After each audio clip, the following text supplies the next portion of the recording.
वालेकुम, मैं हूं आपका एस्ट्रोलॉजर सलीम समी। खुश आमदीद सियासत और नजूम के ऊपर। आगे जो प्लानिटरी कंडीशन है वो इंतहाई डिस्टर्ब है।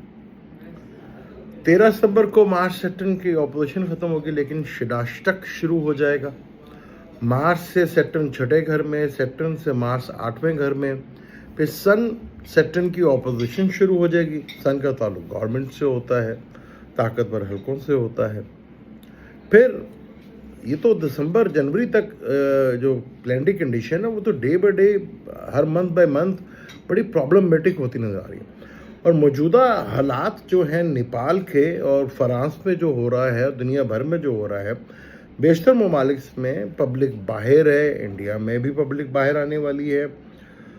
बनी इसराइल का पता कोई नहीं कब आए, क्योंकि इसके बारे में आई बड़े अनप्रेडिक्टेबल हैं। जैसे हमारी कौमी क्रिकेट टीम जो है उसके बारे में प्रोडिक्शन करना बड़ा मुश्किल है, इसी तरह बनी इसराइल भी ऐसे ही हैं, इनके बारे में बताना बहुत मुश्किल हो जाएगा। लेकिन हालात बहुत ख़राब हैं, क्योंकि प्लानिटरी कंडीशन बहुत मुश्किल है।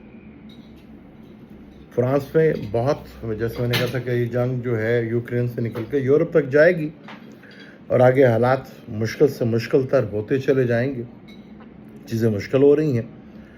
और मुझे तो ये डर है कि आगे कहीं सोशल मीडिया को पर पाबंदी न लग जाए और नेपाल के मुतल्लिक और बाकी दीगर ममालिक के मुतल्लिक बात करना बंद ना कर दिया जाए कि आप इन मुल्कों के ऊपर बात नहीं कर सकते।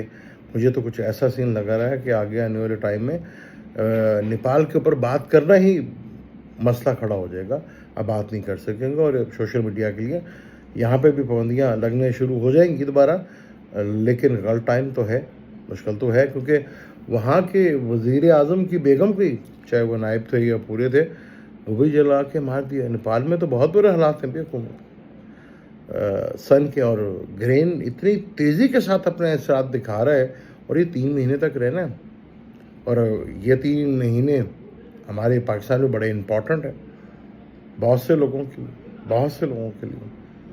डिटेल से वीडियो जो मैं बना रहा हूँ इंशाअल्लाह पूरी रिसर्च के बाद आपके साथ बात करेंगे, एस्ट्रोलॉजी से रिलेटेड, हिस्ट्री से रिलेटेड और कुरान से रिलेटेड रेफरेंस के साथ, दलाइल के साथ बात करेंगे और पूरा फैक्ट्स बताएंगे कि क्या हुआ और क्या आगे हो सकता है।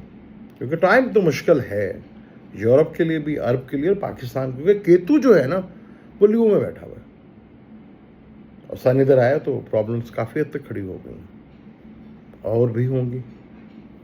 आगे देखते हैं क्या होता है, डिटेल से इंशाल्लाह वीडियो करेंगे और सारे टॉपिक पे, क्योंकि मुश्किल लग रहा है कि आगे हम खुलकर बात कर पाएँ, क्योंकि नेपाल के बारे में मुझे लगता है कि ज़्यादा बात कर नहीं सकेंगे, इस पर पाबंदी लग सकती है।